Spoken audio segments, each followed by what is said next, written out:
नमस्कार विद्यार्थी मित्रांनो, समजा तुम्हाला असं वाटत असेल की तुमचा स्कोअर कमी आहे, तर तुम्ही कमी प्राधान्यक्रम असताना म्हणजे कमी स्कोअर असताना किती नेमके प्राधान्यक्रम निवडले पाहिजे याच्या संदर्भामध्ये खूपच कमी वेळेमध्ये अत्यंत दर्जेदार अशी माहिती तुम्हाला सांगणार आहे। म्हणजे तुम्ही जे काही आता 2 दिवस तुमच्याकडे बाकी आहे, तर त्याच्यामध्ये तुम्ही काय करू शकता, 100% प्राधान्यक्रम जे तुम्ही लॉक केलेले आहेत ते थोडेसे अनसिलेक्ट करसाल आणि 100% त्याच्यामध्ये बदल करसाल। हे तुमच्या करण्यासाठी कशा पद्धतीने फायद्याचं राहणार आहे याच्याबद्दल तुम्हाला खूप इत्तमभूत अशी माहिती देणार आहे। तुम्हाला 100% या माहितीचा फायदा झाल्याशिवाय राहणार नाही। हे बघा विद्यार्थी मित्रांनो, एक समजा मागच्या वर्षीची काही मेरिट लिस्ट आहे। आता मी तुम्हाला फक्त उदाहरणासाठी मेरिट लिस्ट दाखवतोय। यांनी या ठिकाणी हे कुठले दादा आहेत, शुभ्राताई आहेत। शुभ्राताईंनी जे आहे 112 मार्कवरती ही जी काही कन्सर्न असलेली रत्नागिरीची जी काही जिल्हा परिषद आहे, तर त्याला प्राधान्यक्रम कितवा दिला होता, पहिला प्राधान्यक्रम त्या ठिकाणी दिलेला होता। आता म्हणून यांची या ठिकाणी निवड झाली।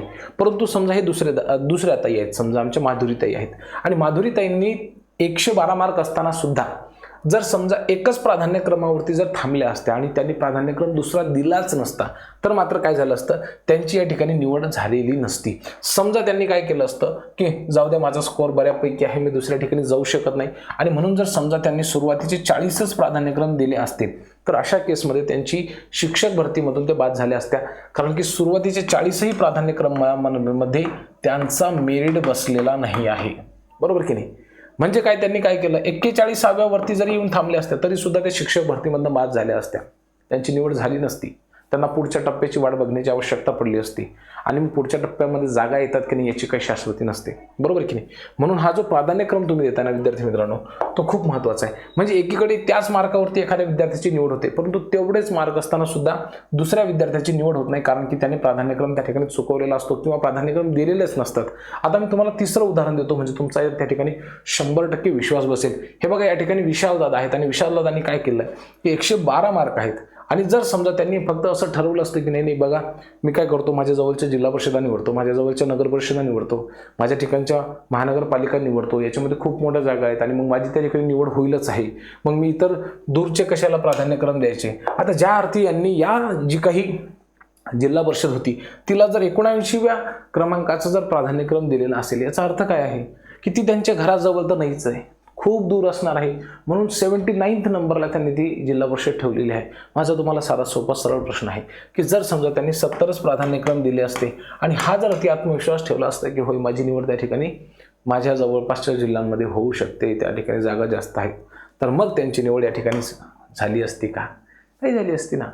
म्हणून माझी तुम्हा सर्वांना अत्यंत कळकळीची, नम्र, अतिशय पोटतिडकीने विनंती आहे की जास्तीत जास्त प्राधान्यक्रम भरा। अनेक विद्यार्थ्यांचे जे प्राधान्यक्रम आहेत ना, ते खूप कमी याच्यामध्ये संपून राहिले। म्हणजे काही विद्यार्थ्यांचा जर आपण प्राधान्यक्रमांचा विचार केला तर अनेक विद्यार्थी असे आहेत की ज्यांना फक्त 50 प्राधान्यक्रम आलेले आहेत, मग त्याच्यापैकी त्यांनी काय केले आहेत की 40 सिलेक्ट केलेले आहेत। अनेक विद्यार्थी असे आहेत की ज्यांना 132 133 प्राधान्यक्रम आलेले आहेत, त्यांनी सुद्धा 60 टाकले, कोणी 70 टाकले, कोणी तर 50च टाकले, कोणी ओव्हर कॉन्फिडन्समध्ये येऊन 40च टाकले। याला ओव्हर कॉन्फिडन्स असं म्हणतात। आणि यामुळे काय होऊ शकते की तुमचा स्कोअर असून देखील तुमचा स्कोअर आहे, निवड होऊ शकते का, तर हो, ठीक आहे, पण तुम्हाला हे एक्झॅक्टली माहिती नाही आहे की तुमची निवड कोण्या ठिकाणी होईल। म्हणून माझी तुम्हा सर्वांना कळकळीची विनंती की कमी मार्क असतील तर जास्तीत जास्त प्राधान्यक्रम निवडा, जास्तीत जास्त प्राधान्यक्रम निवडा। आता एक जो फॅक्टर अनेकांच्या मनामध्ये आहे की सर, मान्य की मी जास्तीत जास्त प्राधान्यक्रम निवडायला पाहिजे, परंतु मला ज्या ठिकाणी जायचं नाही, मी त्या ठिकाणचा प्राधान्यक्रम का निवडू, हा प्रश्न तुमचा खूप व्हॅलिड आहे। मला ज्या ठिकाणी जायचंच नाही आहे, मी त्या ठिकाणचा प्राधान्यक्रम निवडून काही फायदा आहे का, त्याचा काही उपयोग होणार आहे का, तर अजिबात नाही होणार आहे विद्यार्थी मित्रांनो, अजिबात नाही होणार आहे। मग तुम्ही काय होणार आहे, घरीच राहणार आहे, त्याचा फायदा नाही होणार आहे तुम्हाला, तुम्ही घरीच राहणार आहे। जर समजा या दादांनी जर असा विचार केला असता, तुम्ही कशाला इतकं दूर जायचं, 79व्या क्रमांकाला कशाला सिलेक्ट करायचं, तर विशाल दादा आज घरी असते, शिक्षक भरतीतून बाहेर झाले असते, बेरोजगार म्हणून। विशाल दादांनी विशाल मन दाखवलं, त्या ठिकाणी निवड झाली। प्राधान्यक्रम खूप महत्त्वाचा आहे। अरे इनसे जाकर पूछो की what is the importance of preference that is given at 79th number, यांना विचारा। हे 22 याच्यावरती निवड झाली, ठीक आहे, हे 79 हे बघा 63 वरती निवड झाली यांची। यांनी जर आधी 60 वरतीच आपला कार्यक्रम उरकता घेतला असता तर नसताना भाऊ बजेट बसला। तुम्हाला मी असं असं असंख्य उदाहरणं दाखवू शकतो. आता ठीक आहे, यांचा सुद्धा 112 मार्क आहे. होम डिस्ट्रिक्ट होता, सुदैवानं त्यांच्याच कॅटेगरीमधली जागा होती, ओपन कॅटेगरीमध्ये त्यांची निवड झाली.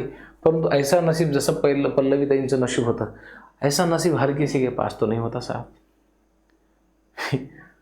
तसं जर असतं तर यांना 29व्या क्रमांकाला कशाला यायचं काम पडलं असतं शैलेशरावांना.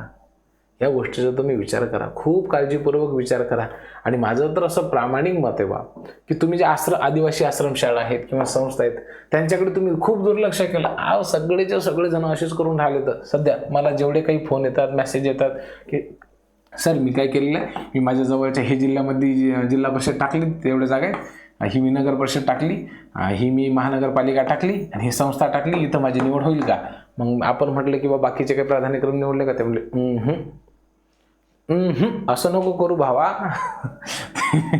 ओव्हर कॉन्फिडन्समध्ये नगारे जाऊ लेकरं हो. ठीक आहे की नाही? मार्क कमी असतील, हे सुवर्ण संधी आहे ना आपल्याला आलेली, सुवर्ण संधी आहे.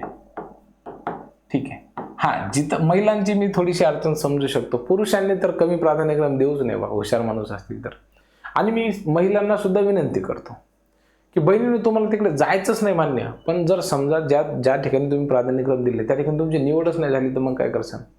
घरीच राहसाल का? म्हणजे तुमचा स्कोअर असून देखील त्या ठिकाणी तुमची निवड होऊ शकते. मग तुमच्या मनामध्ये हाच एक प्रश्न आहे की दादा काही हरकत नाही, मी सेकंड राऊंडसाठी थांबतो. ताई सेकंड राऊंडसाठी थांबू नको माय. सेकंड राऊंडमध्ये जागा येण्याची काही शक्यता आहे का? तुम्हाला कोणी लिहून दिलं का की सेकंड राऊंडमध्ये जागा आहे तिला? मराठवाड्यामध्ये किती शिक्षक अतिरिक्त होते तुम्ही बघा, त्या ठिकाणी मराठवाड्याच्या जागा आल्या नाहीत. इतर ठिकाणी हे आता सुदैवानं आल्या जागा. पुढच्या शिक्षक भरतीपर्यंत काय खरं आहे आता? फक्त जी पुढची राऊंड असेल तर तू कुठला राहील? 11वी 12वीचा राहील. ठीक आहे. आमच्या वेळेस काय झालं होतं 2022मध्ये, सुरुवातीला अनेक शिक्षण संस्थांना असं वाटलं की सरकार काय करेल, त्या ठिकाणी एक चान्स देईल संस्थांना की ठीक आहे बा तुम्ही भरा तुमच्या मनानं कॅन्डिडेट. आणि म्हणून त्यांनी काय केलं होतं, 2017च्या भरतीमध्ये शिक्षकच दिले नाहीत, म्हणजे जागा दिल्या नाहीत. काही संस्थांनी दिल्या होत्या. यांनी काय केलं, 2022चा जो पहिला टप्पा होता ना, तिथेही काय केलं, स्वतःच्या जागा राखून ठेवल्या किंवा ठीक आहे आम्ही भरू. आता तुम्हाला माहीत आहे बाकी त्यांनी भरू. सरकारनं त्या ठिकाणी ठरवलं होतं की नाही भाऊ, एकदम पारदर्शक प्रक्रिया झालीच पाहिजे, पवित्र पोर्टलच्या माध्यमातून भरलीच पाहिजे.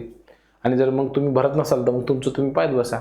मग विद्यार्थ्यांचं नुकसान होऊन राहिलं, विद्यार्थ्यांची संख्या शाळेमधली कमी होऊन राहिली होती शिक्षक नसल्यामुळं. म्हणून संस्थांवरती दबाव आला आणि मग शिक्षक त्या ठिकाणी संस्थांनी काय केलं, 2022च्या दुसऱ्या टप्प्यामध्ये खूप मोठ्या प्रमाणावरती जागा दिल्या. मग त्याच्यामध्ये 1ली ते 5वीच्या होत्या, 6वी ते 8वीच्या होत्या, 9वी 10वीच्या, 11वी 12वीच्या जागा होत्या. ठीक आहे.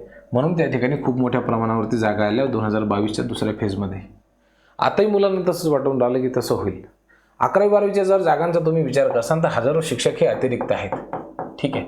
आणि म्हणून त्यांची पदं खूप मोठ्या प्रमाणावरती येतील असं जर कोणाला वाटत असेल तर मला तरी सध्याला तरी असं वाटते बा, ठीक आहे की नाही, की हे तुम्ही चुकीचं प्रेडिक्शन करून राहिले.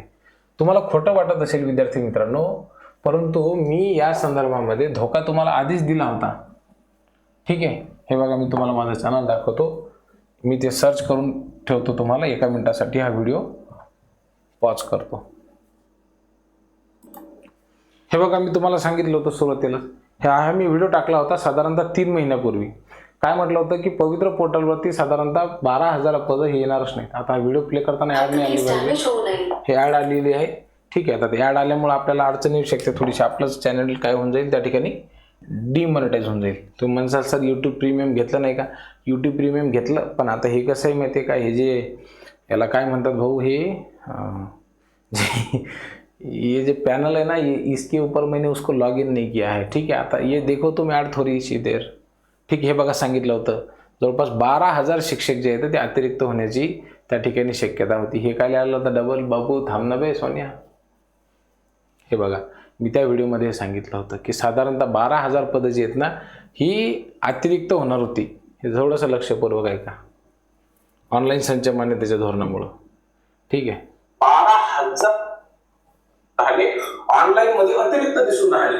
आणि हे जर शिक्षक समजा विद्यार्थी मित्रांनो अतिरिक्त दिसले तर याची अडचण नेमकी काय होणार आहे माहितीये का, ह्या जागा पोर्टलवरती दिसणार नाहीयेत. म्हणजे सर्वाधिक नुकसान जर कोणाचं होणार आहे तर ते 11वी 12वीच्या जे विद्यार्थी अशी वाट बघून आहेत की हो माझं सिलेक्शन त्या ठिकाणी होऊ शकते, ज्युनियर कॉलेजला मी लागू शकतो, अशा विद्यार्थ्यांचं सर्वाधिक नुकसान होण्याची त्या ठिकाणी काय दाट शक्यता आहे. ही वस्तुस्थिती मी तुम्हाला सांगितली 3 महिन्यापूर्वी सांगितली होती. हे तर बॅचवाल्यांना तर शेवट लोक माहित नव्हते झांबल्यांना.